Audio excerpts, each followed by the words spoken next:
जी, आपने जो बयान एक दे दिया कि मायावती का गला घोटने का समय आ गया, एग्जैक्टली कहा क्या आपने, क्योंकि इस पर बड़ी कंट्रोवर्सी हो रही है। देखिए, ऐसा है कि करोड़ों जो सरकारी नौकरी में थे, रिटायर्ड थे, वर्किंग थे, सामाजिक कार्यकर्ता, फूले साहू, डॉक्टर अंबेडकर, ललई सिंह और रामस्वरूप वर्मा, इन सब लोगों की विचारधारा को मानने वाले ने एक पूरा बहुजन आंदोलन खड़ा किया। नेतृत्व तो काशीराम जी ने किया, मायावती जी ने उसको बेच दिया।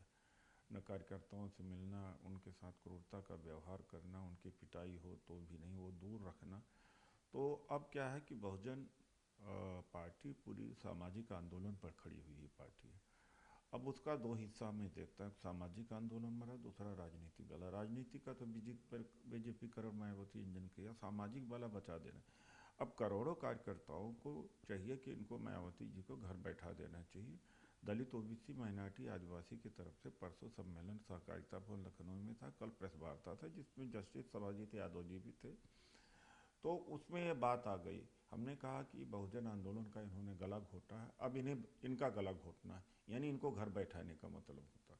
जब कभी टर्मोलॉजी पॉलिटिकल डेथ की बात आती है तो कोई मर्डर थोड़ी होता है। एक एग्जाम्पल था कि इनको घर बैठा देना चाहिए, उन कार्यकर्ताओं को छोड़कर एक फिर से इकट्ठा होना चाहिए, फिर से बहुजन आंदोलन का सृजन करना चाहिए। लेकिन मायावती ने ट्वीट किया आदित्य राज जी आपके बयान पर, उन्होंने कहा कि ये अपने आका के इशारे पर ऐसी बातें उलझुल कर रहे हैं, कई पार्टियों में जाने वाले आपके ऊपर भी निशाना, और अपने आका मतलब वो राहुल गांधी पर भी इशारा कर रहे हैं और उस वो खड़गे पर।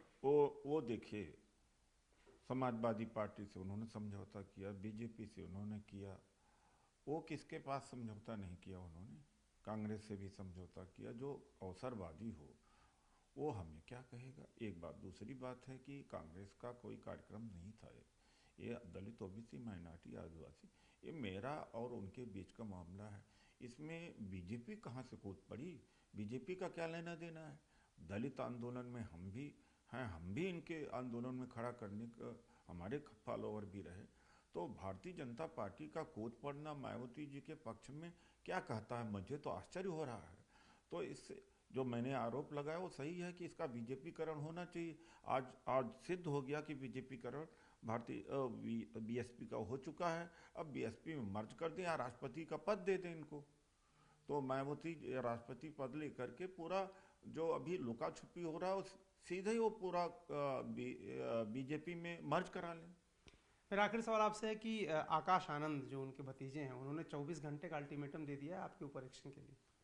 किस बात का 24 घंटे का? वो अपनी खुद ही बचा लें। वो रोज उत्तराधिकारी तो बदले जाते रहते हैं।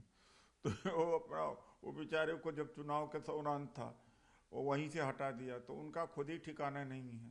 तो हमारा वो क्या करेंगे? वो क्या अल्टीमेटम